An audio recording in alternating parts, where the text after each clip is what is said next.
Perhaps pupuntahan natin ngayon yung isang property na for sale dito sa bayan ng Pila, Laguna. Ito po ay katabi lang mismo ng simentadong kalsada mga kapraps, main barangay road. Yan. Ito na po ang property mga kapraps. Yan po ang frontage nito. Bali ang frontage po nito ay 55 meters. Yan, malawak yan mga kapraps. Meron na ditong linya ng kuryente at saka tubig.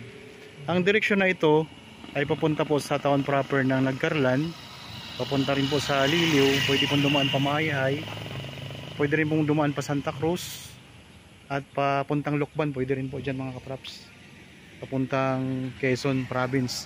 Tapos dito naman, itong direksyon na ito ay papunta naman po sa town proper ng Pila, Laguna. Nasa 10 minutes travel time lang po mga kapraps ang distansya nito.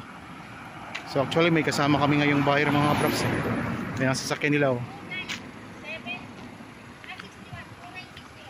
So ito yung frontage mula po doon sa, ayan, nakabakod na to palibot. Mula po doon sa pinakadulo nitong bakod hanggang dito po. Bali ang sukat nito ay, ang sukat po nito mga kapraps ay 2,961 square meters. Okay. Ayan po ang bakod, ay mataas po ang bakod nito mga kapraps. At saka may mga solar na rin po yung perimeter niya. Ayun, may mga solar na rin mga kapraps. Okay, pasok po tayo.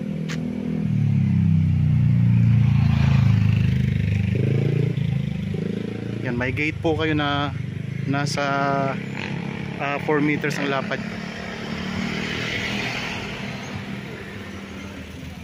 Okay.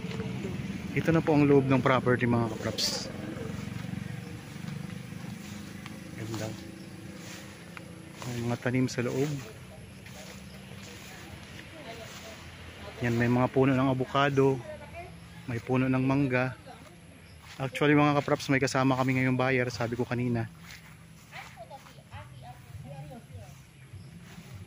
Ayan po sila. Daming mga tanim na lansones mga kapraps. May mga tanim din siya na na santol. Tapos mga rambutan. May guyabano, mayroong avocado, ayan avocado mga kapraps.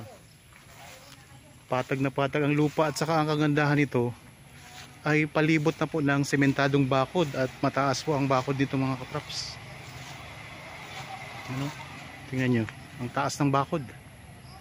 So ayan ang buyer namin mga kapraps, nakasama. Tabing-tabi ng kalsada at saka may kasamang dalawang kubo. Mayroon na ring CR at shower room. May heater na mga kapraps. Sari-sari po ang prutas na tanim dito. May mga mangga, may mga niyog din po. Pwede po ito sa rest house o kaya pwedeng gawing game farm. Dito sa gilid meron din siyang kubo dito na maliit. Tapos may kawayan din mga kapraps na tanim sa loob oh. Ayan, may tanim na kawayan. Ito yung pinaka corner. Tapos dito mga kapraps, dito lumalawak siya doon, papunta doon. Kasi hanggang dito yung may corner din siya dito eh. Tapos palawak na siya doon sa likod. May umusli dito na na lote diretso doon. Yan, ang daming mga tanim oh. Dito, ito may rambutan. May mga saging naman sa gilid. Yan, ikot ko lang ang camera mga kapraps para makita nyo yung bakod. Nakapalibot na po yan.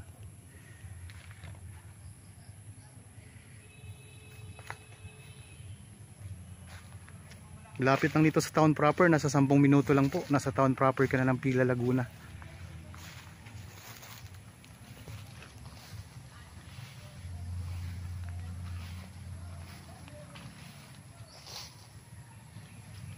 Kung interested po kayo sa property na ito, kontakin nyo lang po kami sa mga contact details na nandyan sa inyong mga screen. Meron po tayong Viber, Facebook Messenger, cellphone number, WhatsApp. So pwede kayo mag-chat o kayo tumawag sa amin. Ang presyo nito ay makikita nyo sa description box at sa title itong video. Yan dito mga kaprops. So meron ditong dito yung corner naman.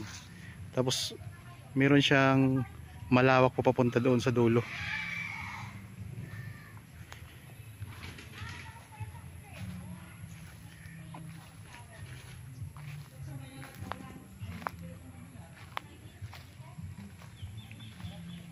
Dito tayo sa may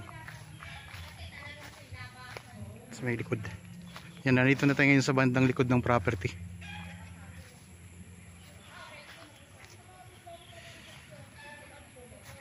May mga tanim na kamuting kahoy mga kaprops.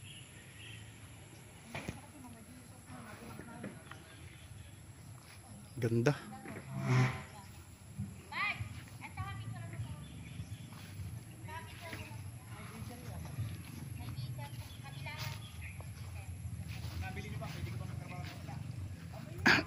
Tingnan natin to ano. Yan, may kubo, dalawang kubo siya. Tapos doon kanina may kubo din doon. Tapos tingnan natin, meron silang CR dito mga kaprops. May shower area. Yan. CR lang pala ito.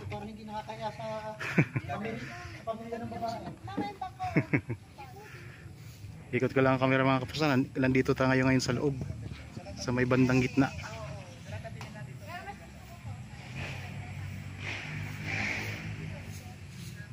Palibot ng bakod yan mga kaprops.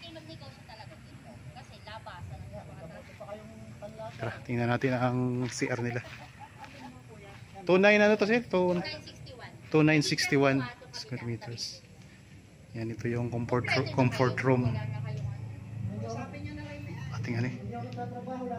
Ating buksan ang ilaw. Yan. Malawak po ang, may CR na siya mga kaprops dito sa loob ng property.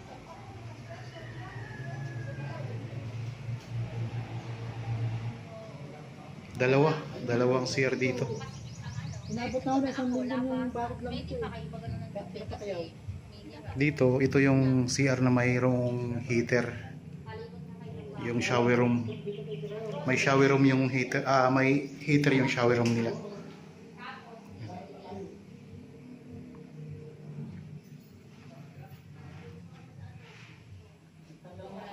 Mga kaprops, may CR na kayo, no? Ganda.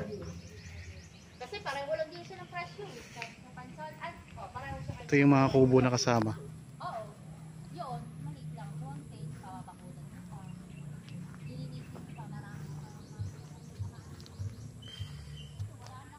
Yari sa kawayan na kubo. Yan, may mga alaga pang manok. Ayun, sabi ko kanina, banggit ko kanina mga kaprops, pwede pong gawing game farm ito. Mag-alaga kayo dito ng mga mga manok panabong. Sa marami na rin po ditong mga katabing property. At may mga bahayan na rin po. Malapit lang po ito sa school. Malapit lang din po sa barangay hall ng barangay na nakakasakop dito. So ulitin ko lang po, ang mga tanim dito mga kaprops, sari-sari. Mayroong mga lansones, mga rambutan, mga puno ng niyog, mayroong santol, at iba pang mga puno. May mangga, avocado, may mga papaya. At ang pinakamaganda, ayan mga kaprops, meron kayong gate na nasa 4 meters ang lapad. Tapos po, hindi lang pala 4 meters yan, malawak mga 6 meters siguro yan mga kaprops ang lapad yan. Tapos palibot ng bakod, ang palibot ng property, mayroon na ring mga solar na naka-install mga kaprops. May linya na dito ng kuryente, mayroon na ding linya ng tubig. Ang korte ng lupa ay square siya, pero pagdating doon mga kaprops, mayroon pa siyang extension doon na lupa. Square siya pa ganun, tapos doon may extension pa na lupa. Ito lang ang highway, ang mga kaprops, ang kalsada, tingnan niyo. So Nakita niyo naman to kanina eh. Tanggalin nga natin. Ayan. So yun lang kalsada. Ito yung papuntang papuntang town proper ng Pila, Laguna. Pwedeng pa Los Baños, pa San Pablo, papuntang Palawan, papuntang Manila, Calamba. Ayan, pwede dito itong direksyon na ito mga kapas, pwede kayo dito. Tapos dito naman papunta po ito ng Kalumpang, papuntang Nagkarlan, Liliw, Magdalena, Mahayhay, papuntang Lukban. So ang gandang property nito mga kaprops. Ang presyo nito makikita nyo sa description box at sa title nitong video. So balik tayo dito sa loob. Yan, may mga saging po dito mga kaprops sa bandang harapan.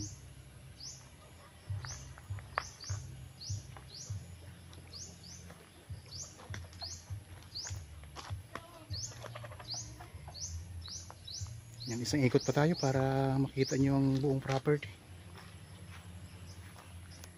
So sa mga nanonood po ngayon, paki-share naman po ng aking mga videos. Baka may mga kaibigan kayo, kilala, kamag-anak na naghahanap ng property na gustong gawing investment. At dito sila makakahanap sa pamamagitan ng aking channel mga kaprops. At meron din po akong Facebook page, TikTok account. Paki-follow naman po, paki-share na rin po sa inyong mga kakilala at kaibigan, mga kamag-anak na naghahanap din po ng property. So marami na po kaming mga viewers o mga buyers na nakabili na po sa pamamagitan namin. So sana po ay dito rin kayo makahanap mga props sa pamamagitan namin po. Nandito may mga mangga at saka rambutan mga props, santol, saging. Dito lang to sa isang corner mga props, sa corner dito sa may gilid ng kalsada. Gandang property nito. Ayan lang po ang contact details namin mga kaprops ha. Kung sakaling may tanong kayo na wala dyan ang sagot sa aming tawag nito yung sa description box, pwede nyo kaming tawagan, text o kaya i-chat mga kaprops para masagot namin yung tanong ninyo. Yan, meron pa kayong kawayan dito sa loob. Ayan, may kawayan pa kayo dito sa loob.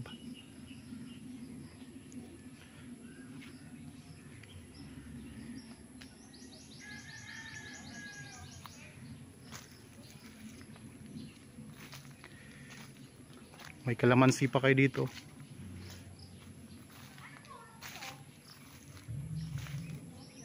May mga solar na rin. Nakakatipid na kayo dito sa kuryente. Ayun, may kapitbahay kayo doon. Tapos yung CR, nakita nyo naman kanina. Mayroong CR na mayroong heater. Tapos dalawa ang CR mga kaprops. May CR na siya. Tapos may ano na kayo, may kubo na kayo dito.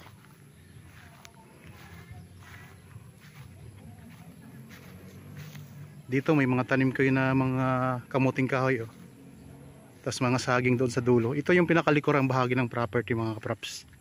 Yan, palibot na talaga yun ng bakod. Ayun ang CR. Okay, nalibot na po natin ang property. Sana nagustuhan nyo po ito. Sa mga bago pa lang sa aking channel at napadaan lamang po dito sa aking channel, huwag nyo pong kalimutang mag-subscribe at pindutin na rin po ang notification bell para maging updated kayo sa mga bagong property na i-offer namin. Maraming salamat po, lagi tayong mag-iingat at God bless po sa ating lahat mga kaprops.